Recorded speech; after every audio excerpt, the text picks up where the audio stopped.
Hi. Oh, hi. Hi there. Yeah, cool, cool, cool. Can you hear me? Yeah, Am I yeah, audible? Cool, yeah. I cool. can hear you. I can see you. Hi, hi. So, how would I read your name? Sai? Is Sai okay? Or... Yeah, Sai is my name. Cool, cool, cool. I am Sinisha. Nice to meet you. Sinisa. Yeah. Yes, yes. Thank you, So, Sinisha. Firstly, thank you very much for accepting my invitation and accepting to be on my show. thank you, thank you, thank. No, I found the concept interesting. I saw some posts on your Twitter, and you talked to a lot of different people. So I was just like, yeah, why not share my perspective and help you grow and learn and everyone who's listening. So yeah, cool, cool. So, I thought to tell about you and your work to my audience.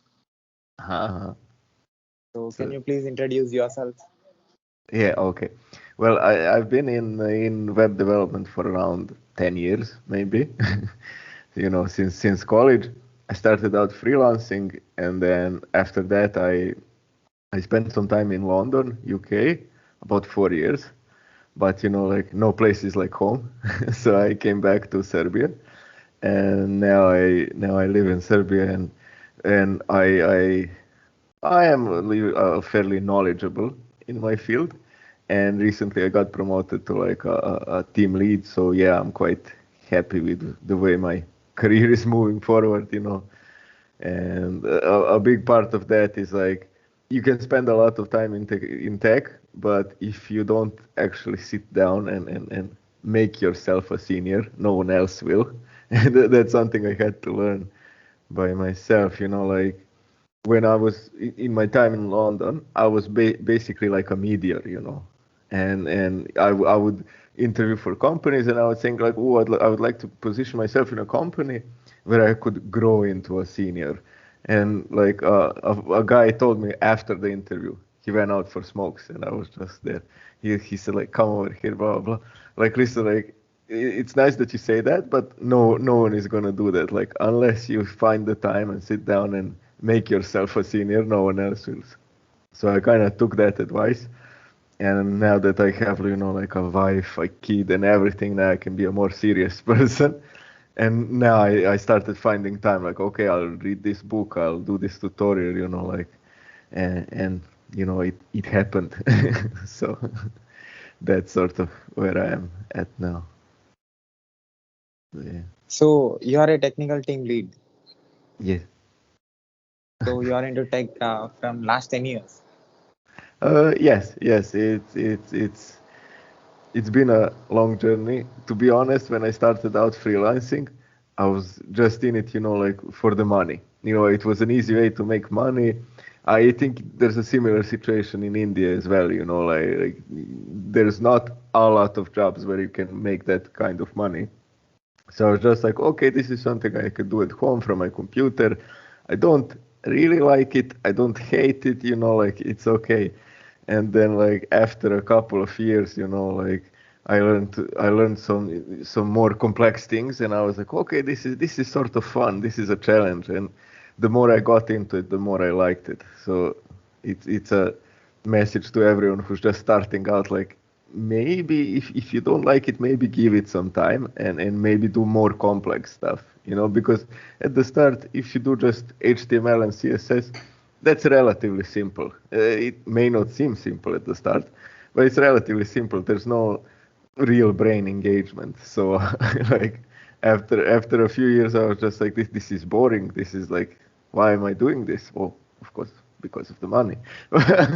But as I got into JavaScript more, and you get to learn frameworks and stuff like that, you sort of go like, okay, this is challenging. Okay, this is something I thought of. Like you do a solution, and like, okay, I have to engage myself. It's not just copy pasting and then wondering why this div isn't 100 pixels, stuff like that. So yeah. So, your background was your educational background was tech. Yes, yes. I have to say that getting an education in tech is okay, but I'm not gonna say anything more than okay, because I think the most valuable thing from my education in tech was getting to meet other people that are into tech and get ideas from them. Like that's how I got the idea to freelance. Like I literally like just came out of high school. I knew nothing about life, and like one guy told me like, oh, my older brother, he works from home. He does freelance, and I'm like, well, what even is freelance? Like it's not a common word unless you're like in that area. So I would say that's why education in tech can be helpful, because otherwise I wouldn't get the idea to do it, and that's about it. In education you usually get like a top down picture, like you learn some words, you pass the test, and then you forget it in a month, and like it's not something that's crucial. So how this passion developed in you before coming into the industry? What was your thinking, and after coming to the industry, what is your thinking? Well, before coming into the industry, I was like maybe in college, Then I was really into music. I played guitar, and I was like, no, I don't want a 9 to 5 job, blah blah blah blah. And then there was a battle at the start inside myself, like, oh, this is a serious job. This is not what I wanted for myself. But that's so silly. Well, as I got older, I will tell you something which is like a big difference between people in tech and people not in tech. I mean, it doesn't go for everyone, but it's a stereotype that people in tech realize that, okay, I am getting a considerable amount of money for my work. I don't work nights. I don't, like a lot of people earn their money in a hard way. But in tech, the difference is we realize that the more you learn, the more you're valuable. So a lot of people learn their trade. Let's say they work with wood, or they fix cars, or they more or less learn everything in school or in the first few years of their job, and then it's bit by bit. Of course, they pick up new stuff, but it's not like a focus. And in tech, you're like constantly, okay, I'm starting a new project. Let me see, has something changed? Are we now completely doing this in like different ways? So it's a bit of a burden on the brain, but it pays off in the end. you know, the more new tech you learn to use, the easier it is to learn new tech.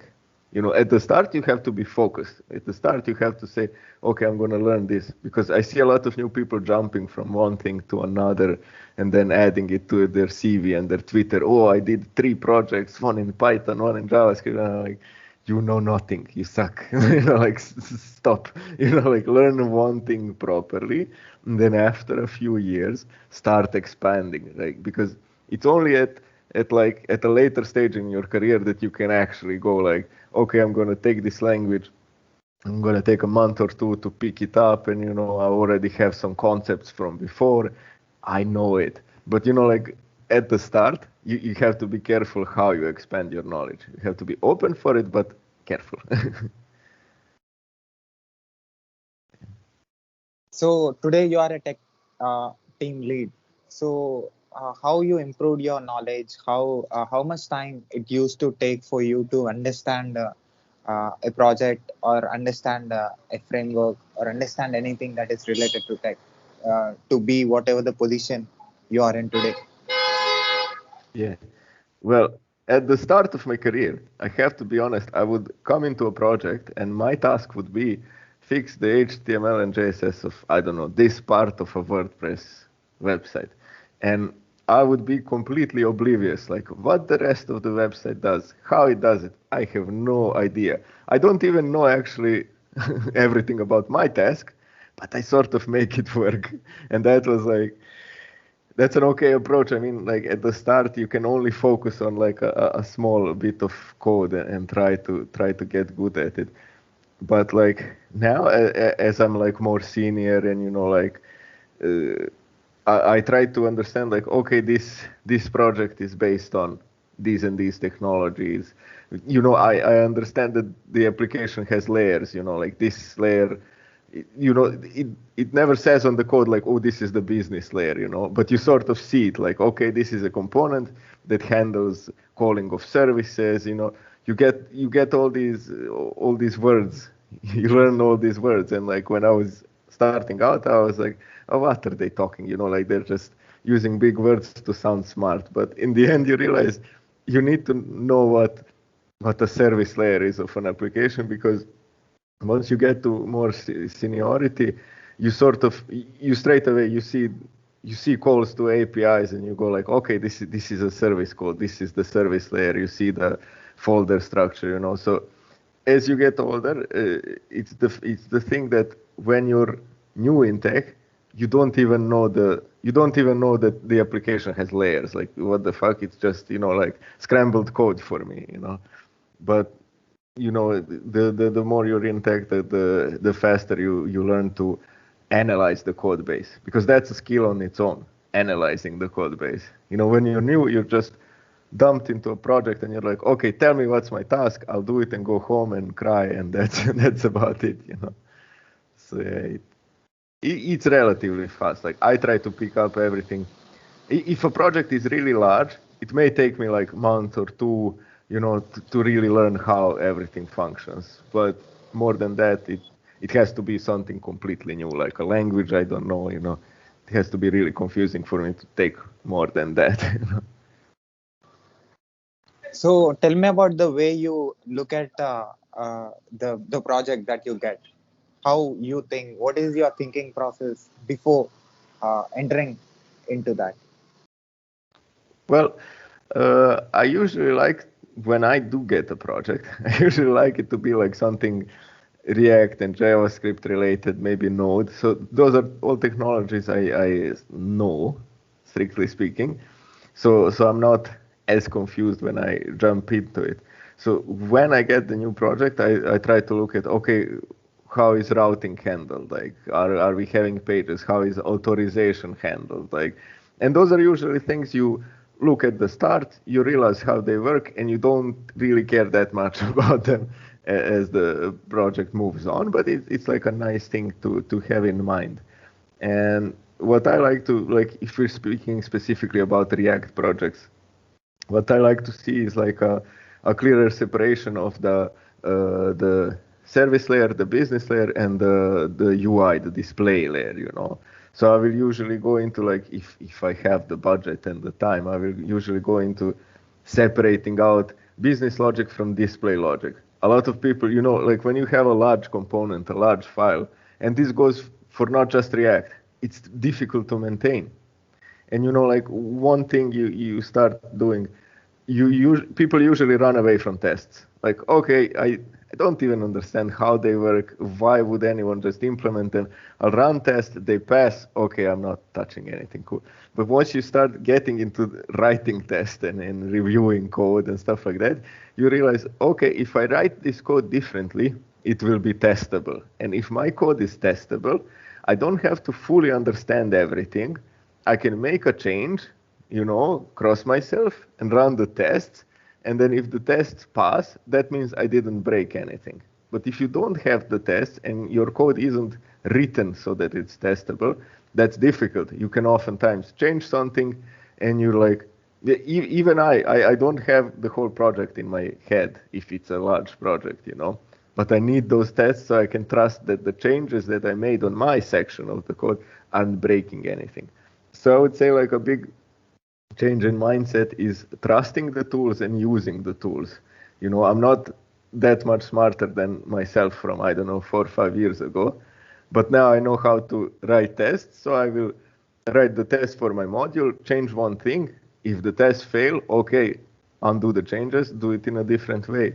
But before you do the changes, you're looking at this part of the screen and nothing broke there, and you're like, great, push it, and then the rest of the app breaks, you know. So I would say definitely thinking about what is the goal of this portion of code.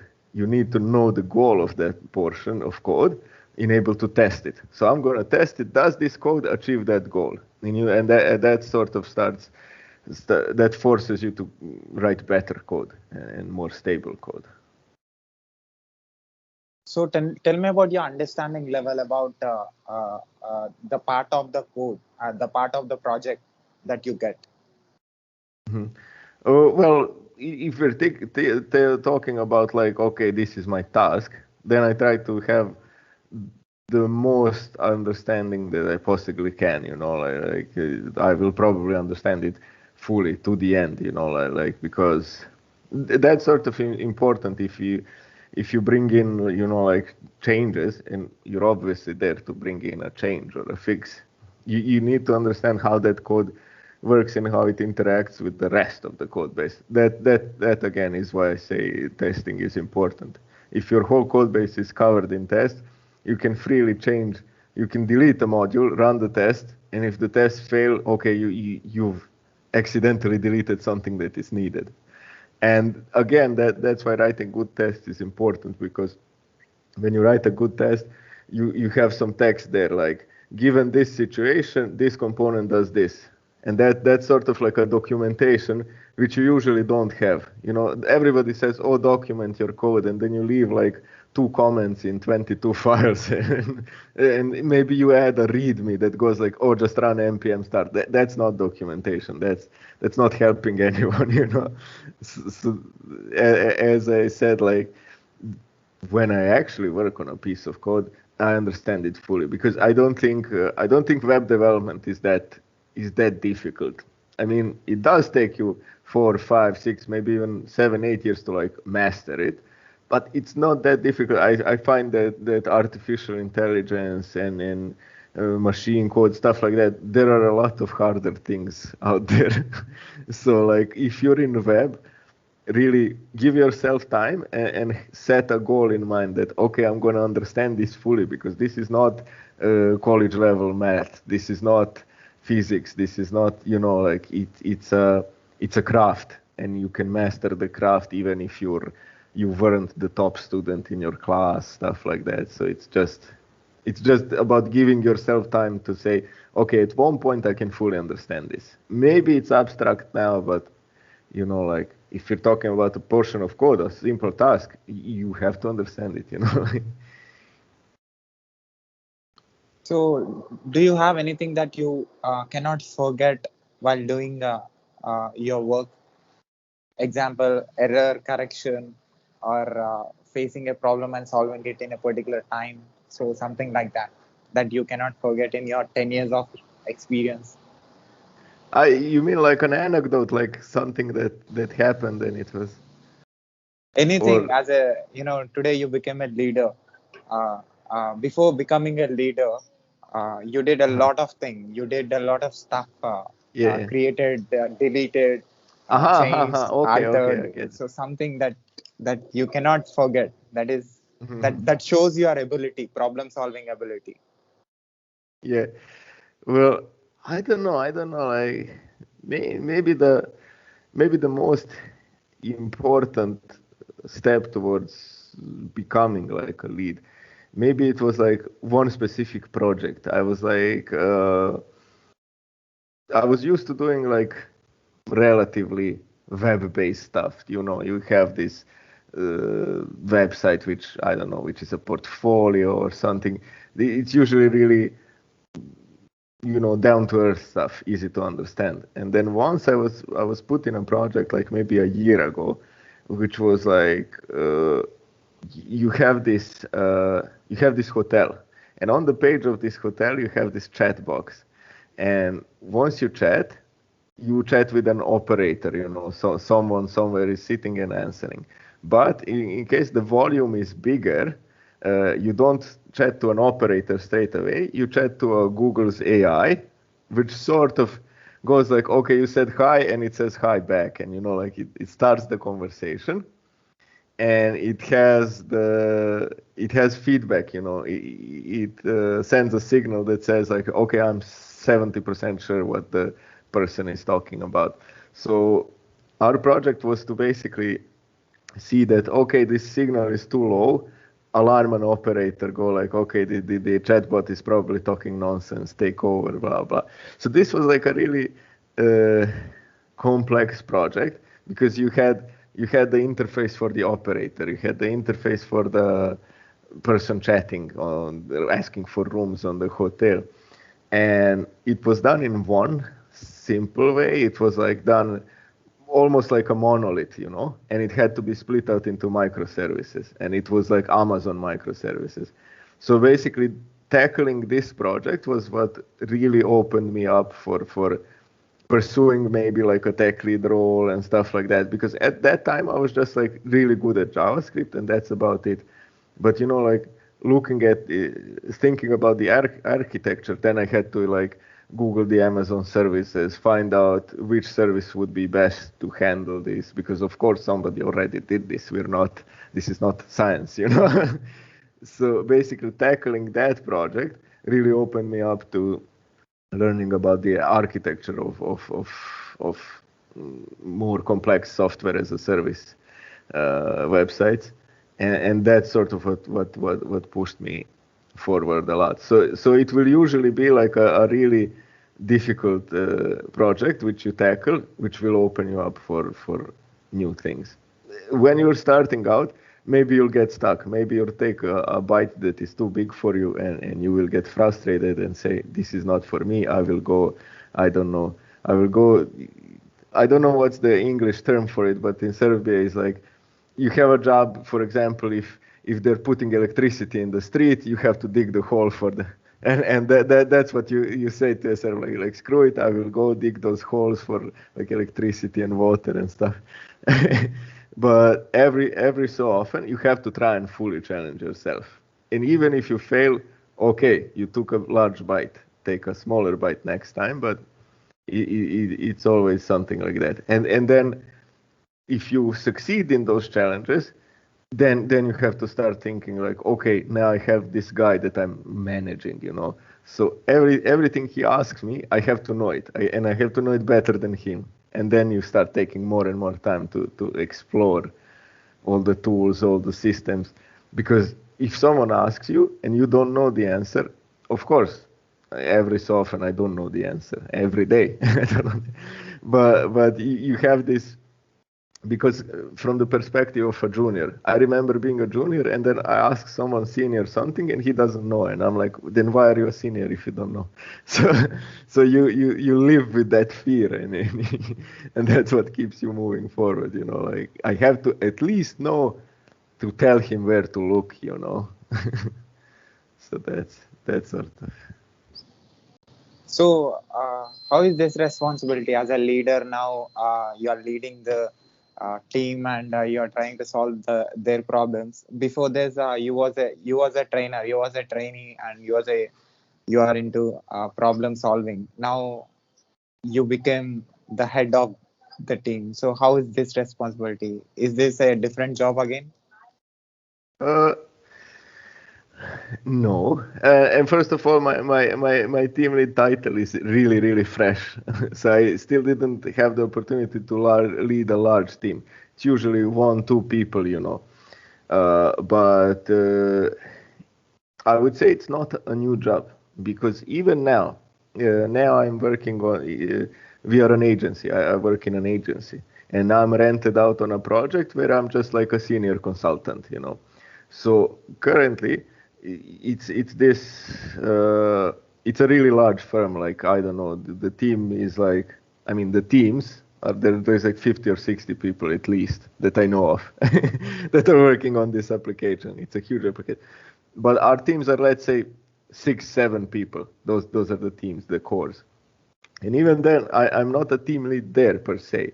But if I see in a meeting that things aren't moving forward, I just, you take the word. You don't have to have the title. You're just like, okay, I've read about this problem. Why don't we go about it this way? Why don't we split the work this way? Because I know that I can do this, and I don't know the other guy can do that. So you sort of that lead role is not something that you go from one day to the other. It's something that you start doing anyway, and like as you show your knowledge, some juniors will be going, okay, I know my tech lead is this guy, but I know that you know this, and I find it more comfortable to speak with you. So you sort of take that lead role. You're not taking it away from the lead, but you're actually, you're helping and you're taking it on occasionally. And when you prove yourself like that, that's when someone will actually give you the title. So it comes back to that, junior, senior. No one will make you from a junior to a senior. You have to do it yourself. and with the lead as well. Once you start helping your colleagues, like I do it all the time. I did it for years. I would like when I don't know what to do in the office, I stand up, I walk around, ask people what they're doing, and help them. That's what the lead does. And I wasn't even thinking about it. It's just that if I find my work boring, I find it less boring to help someone. So you start that, and then as you get more senior, you get the knowledge, and this knowledge is really important. That when the meeting starts, you can go like, okay, listen, I know that this is a good way of doing things. Why don't we do this? And if people agree, there you go. You're the lead. Maybe you don't have the title that, but you're leading at that point because you know the best way to do it, and you have an idea how to split the work. And that's it. So you started from HTML and CSS. Now you have the in-depth knowledge about web development. So which one you like, front end, back end, or the middleware? And what do you understand about the layers? How deep you went into the web development today? Well, I would say that JavaScript on its own is like a favorite by far. And I'm mostly a front end guy, although thanks to Node.js, like I know the syntax, really well. So when I have to make changes in the backend, it's just like, okay, I read the Node.js documentation, freshen up my knowledge, and like I know that what are the most efficient ways to handle a problem in JavaScript. So like, and concerning the layers, of course, as I said, I favor front end, but even in the back end, you have all these layers, so that it's easy. Like, it's really important to have these layers because you they help you when it comes to changing the code. You don't have to change everything. You know, when at the entry point you call a service, but that service calls the third party API. So if you change the third party API, you only have to change the middle point, that point. And the service that's calling that point, it doesn't even have to know that anything changed. So that's why that layering is important. I try to read about it as much as I can, all these Medium articles, whatnot, and these things are constantly changing, and these things are really subjectively understood. So maybe I'm calling it the business layer, someone else will be calling it the business logic, someone else will be calling it just the logical layer. So it's really difficult to say that, okay, I really know this, but it comes down to you really have to know the principles. So when you're starting out, I already told you, people using these big words like solid principle. What does that even mean? Like you get confused by that and you ignore it. But as you get more into the architecture, you go like, okay, I found this solution, but with this solution, how easy will it be to change? How easy will it be to test? And sometimes you have to take a pen and paper and start thinking about it. So I usually go as deep as I can, as time allows, because like after 8 or 9 hours at the computer, you're just not functioning anymore. So that's something you have to have in mind. Like I have to finish this in, I don't know, 4 hours. If I go down this route, will I ever finish it? Probably not. So let's put pen and paper. Okay, these are the key points. This needs to work, that I can push code and say I've done this. And then you go around it. Okay, but can this be better? Yes. Will it take me 3 hours to make it better? Yes. Okay, then I won't. Because at the end, you have to think about people who own the project, because people who own the project and own the companies, they really don't care that much if your code is perfect. You care if your code is perfect, but they want result. They want the website up and running in 2 weeks. They want that new feature in 4 weeks. So basically you have to pull yourself back and go like, no matter how many articles I read, no matter how many hours I spent on that task, it will never be perfect. So let's take a middle ground. Let's make it as good as it can possibly be inside the time frame, you know. So, yeah. So you said something that is very important for a people who are into the beginning level, not in, and also in the intermediate level, and also the expert level. People also will be watching this conversation. Even they will understand Okay. what you are saying. Yeah. So so coming to this, you said you started with the basic level of understanding about technology. Today Okay. you came to a certain point where you can understand what exactly the web development is and how it is working, what is and purpose of everything in the web development. So in this 10 years of 10 years of span, so you communicated with the machine computer in using in different forms. You have Yeah. given a lot of inputs and you got a lot of response for the inputs that you gave. And Yeah. sometimes you get correct and sometimes you get wrong. And you again try to communicate with it in order to get the response that you want. Yes. And you got and you finally got a success. You established a good communication between you and computer, right? So Yeah. so what about you communicating with human beings? Because before communicating with computer is different from communicating with human beings. So how good you are in it? Yeah. Well, first of all, I am good at problem solving. I would say. Obviously, I've spent 10 years doing it, so yeah, there would be something wrong with me if I wasn't good. But I still every so often I still swear at the computer and I still get frustrated. But at least I know how to move forward. So that communication is good, but I would say even at this level you're gonna do something new every day, and it's not gonna always run smoothly, and you're gonna miscommunicate there. But coming back to the answer, with the people, I think that communication with the people is maybe even more important than the communication with the computer, because as I said, what we're doing is not rocket science. You have to be maybe slightly above average, and you'll be like a really good developer. That's not the point. The point is communicating with people, because oftentimes, you communicate with the client or you communicate with your teammates, and how you communicate with them, they will in their head they're gonna have a grade. Like, okay, Sinisha is like, I don't know, a 6 out of 10 or a 5 out of 10. I don't want to work with him. Like, so that's not a place where you wanna go. But let's say my coding is not so good, but my communication is great.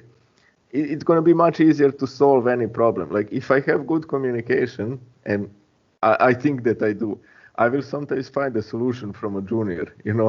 I will talk with him. I won't let him know that I don't know, and I will sort of fill out the solution. But I'm joking. That rarely happens. Although learning from juniors is a thing, because I learned something 5 years ago, and he learned it 2 years ago. His knowledge is probably more up to date. But coming back to communication with people, it's really important to know how to communicate with people, because developers, oftentimes when they talk to managers, they start talking to the manager about some tech details, and he doesn't know. He doesn't know, and he doesn't care. Maybe he's polite and he nods along, blah, blah, blah. What the manager, for example, wants to know is, you go, okay, I have this problem. I'm gonna come back to you in 2 hours and tell you how long will it take me. Or I can straight away tell you it's gonna take me 4 hours. Or it's gonna take me 2 working days, plus the tester is gonna do his things. If he comes back with bugs, it's gonna be 3 days. And he can then say, okay, this task equals 3 days. That's good communication. If I start telling him, well, I have this API call, but I have to handle the errors. But if I don't handle the errors, but he doesn't care. I don't even care while I'm talking about it. Like, so. I would say that communication is absolutely crucial, like, especially for the international market. If you can be a really good developer, if your English is bad, I'm gonna have a difficult time talking with you.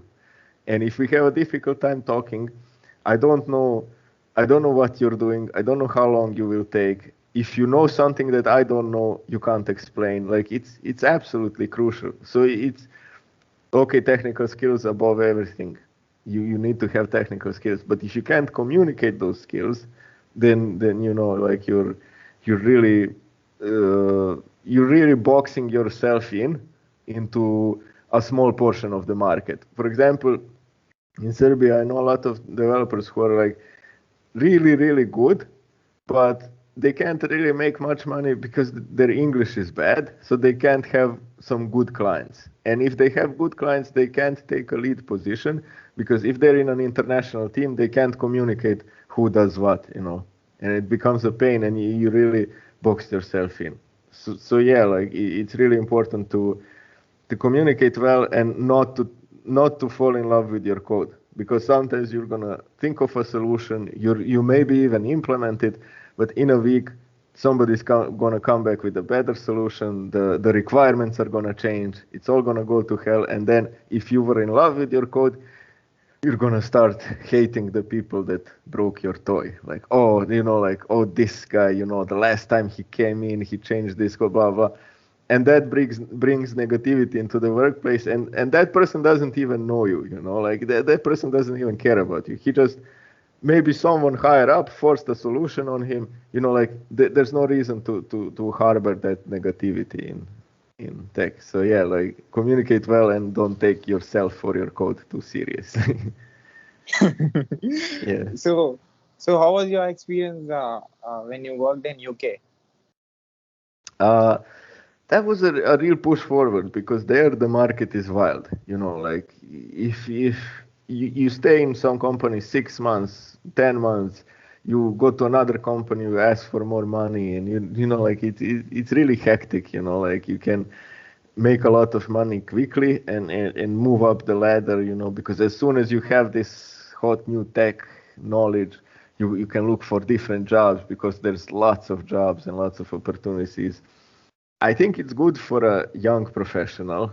I think if you're young and you're ambitious, uh, getting a taste of that is good, but I think in the long run it's bad because their standard work time is from 9 to 6 p.m. And then if you live in London, I lived in London, it took me 45 minutes to get to work. So I have 9 to 6, but I wake up around 7 and I'm home at around 7. Or if somebody, which would sometimes happen, somebody jumped under the tracks. And of course, it's a tragedy, but I don't care. I don't know the person. But they screwed up my way home because somebody has to clean up that person under the train. And like the train is, that junction is stopped for like half an hour. So I'm not at home at 7, I'm at home at like 8:30. And it's like, to me, long term, that you have to be a really one-dimensional person to enjoy that.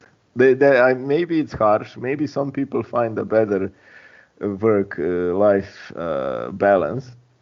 But to me, it's like, I think in those big cities, especially now with the opportunity to work remotely from home, like no place is like home. It can be fun for a few years, but you know, like what I really didn't like was that, okay, I went to London, I worked, and a friend of mine had his baby, you know, like, I mean, his wife had his baby. And you know, like, I wasn't there. I wasn't there. I was just like, I saw the picture on Facebook and I was like, yeah, congratulations. You know, to me, we don't, especially in this modern world where we can do everything from Skype, you don't need to be there. It's good for a few years. It's a nice experience, but I don't think it's for everyone. Maybe I don't know. I don't know what everyone's story is. Maybe they're really sad in their hometown. Maybe I don't know. Maybe they had some tragedy. Maybe they have to get away from it. Fine, but I think if we all leave our hometowns and go to these big cities to work, it's not a good long-term solution. When you're in such a big crowd, you're really not important. Now you know, like 2 houses down from me, I know the guy. He says hi. If I need something, he will probably help me. Maybe he won't, but I like to believe he will. But when you move to London, there's like 7 million people in like a small area, and don't care about you the slightest. You don't know their names, and even if you know your neighbor's name, he's gonna move to another flat because it's more cheap in like 2 months. I don't think that human touch is missing. So my philosophy is like, go to the smallest place you know and work remotely, or actually, like, okay, some commute is fine, but if there's no work-life balance, you spend yourself. And like, I can spend months and months working a little bit, learning a little bit, and I'm a better developer all the time. But if I'm somewhere where I'm working all the time, I don't even want to work when it's work. you know you need that rest so that you can come in fresh and make better solutions. So yeah. So how this web development helped you in being a good human? Well, I, I'm Uh, okay, I'm an okay human. I wouldn't say a good human. I try my best, but I would say that you get to value knowledge more, because as I said, in tech, knowledge is almost everything. Good communication and knowledge, and you get to engage yourself, and you become happier because you're not just working in a factory, or digging those holes for electricity and water, as I said, because those kind of jobs disassociate you from your job, so you become like almost like a machine. But working in tech, you are more or less constantly engaged. You're constantly present. You're constantly, as Sinisha, I need to be engaged in this task. And that, I think, ultimately, even though it's frustrating sometimes, it does make you happier. And when you're happier, you're a better person overall, because you're more likely to help somebody. You're more likely to, be a better neighbor and stuff like that. So yeah, I would say that's the So what is your driving force? What is motivating you to wake up in the morning and do the stuff that you're doing? The- I would say it's the balance, and I would say it's not so much motivation; it's more discipline, because motivation fades, but discipline is constant. But it's usually like long-term goals, like now I bought this house, and I have this baby which might start crying soon, and I have this small dog, blah blah. And I want a good life for us. So I set myself goals like, okay, now my salary is this, and I want it to be that in like 4 or 5 years, and that's what keeps me disciplined. Okay, maybe I'm frustrated by a current project, maybe I'm frustrated by something, but I tell myself, if I go down the route and start pushing back negatively, that will negatively affect my trajectory in my career, and that will stop me from achieving my goals. So it's basically what keeps most people going forward is having this family. I can't stress it enough. Like, all my single friends who are younger think like, oh, but now I have this all this time, and like, this is good for me. And I'm saying like, no, this time does nothing good for you, because the biggest problem is you don't use your time for good, Like, but once you have a family, you start valuing your time, and then you use your time for good. But if you're just like 20 something single guy, you have an okay salary, goodbye. You're going to be drinking every weekend. You're going to waste your time in all sorts of horrible ways. Not everyone is like that, but most people only truly grow once they start being responsible for something. So I would say, just put more responsibility on yourself as much as you can take, and that will make you a better person, and that will motivate you to wake up every morning and work on something. If your only responsibility is towards yourself, then it's easy to say, I'm sorry myself, or to say, I forgive you myself. It's okay that you wasted the whole weekend, like, I forgive you. It's easy. But once you're responsible for more than yourself, that's when real growth happens. I think that's the key. Do you have a single word that explains and that tells to the people who are watching and listening to this? Uh, which made you to become a team lead today? A single word or a single sentence that you have? Ooh, I couldn't. Yeah, I would have to repeat myself. Take on responsibility. It goes for work, it goes for life. It's easy to run from responsibility. It's natural. You know, like I see if I'm walking down the street and I see someone, you know, like are you here?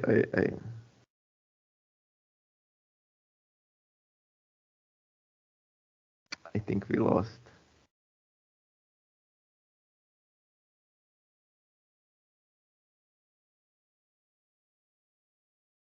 Are you here? Yeah. Yeah, Okay. yeah, Okay. yeah. We are Okay. connected. Yeah. Okay. Sorry. So, Uh, take on responsibility. That's my message. Because the more responsibility you have, you will be forced to be a better person, a better developer, better everything. It goes for your job and it goes for your life. It's easy and natural to run from responsibility, but being a tech lead is responsible. So if you're used to running from responsibility, you will never get responsibility. And if you have no responsibility, you're not much of value to anyone. So there you go. and discipline made you to be what you are today. Yes. It was very difficult to discipline myself. It's still not working all the time, but it is like almost the biggest part of my growth. So definitely, your words will help at least one person on this planet to make him or herself become better in tech. Well, not only tech people, other people who are working in other professions also will get your words as a. They take your words as a driving force and they will move forward. And thanks for being the reason for their growth. And thanks for being on my show. And what do you say about my question? At last, what do you say about my questioning, my performance in this video? Oh, you were surprisingly good. I was like you have a really nice, honest smile, so it was easy to talk to. So yeah, and your English is great. So yeah, it was an enjoyable experience. And what do you say about my work? Have you seen any videos of mine on YouTube? I've only skipped through them to see what's going on when you asked me to interview, but I will definitely follow you from now on. I think you interview interesting and in a sense small people, real people. So I think there's value in that because you know like once you become big in a sense, your head probably becomes bigger and you're like, oh, I did it this way and it's definitely right. I think there's value in what you're doing and you have a new follower now.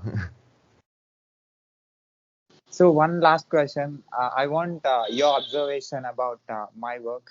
So me talking with different country people who are into. I'm a software engineer. I did masters in software engineering and did graduation in computer science and engineering. I have Mhm. technical background, but I didn't. I'm not into technical industry still. But I'm trying to communicate people who are from different countries, not only from a particular country. I have communicated with more than 100 country people. Not only they are not only technical people, they are like doctors, police officers, army officers, authors Mhm. of the books, every walks of life, like people from completely different profession. They are not from IT. So Yeah. what do you think that is working for me to make this possible? And what do you think your observation, because you are into tech, you are communicating with machine and computer from long time, machine and human being from long time. Your Yeah. observation is very important for me as a, you're a team lead now. So what is working for me, and with this kind of videos, this kind of interviews, uh, uh, how I'm contributing to the society and the people who are watching, how they are going to gain from my work, my content. Well, I think it's a good idea to focus on a group, for example, tech people, because I can imagine a lot of like junior, even myself. I'm gonna look over your work. 1 second, sorry, 1 second.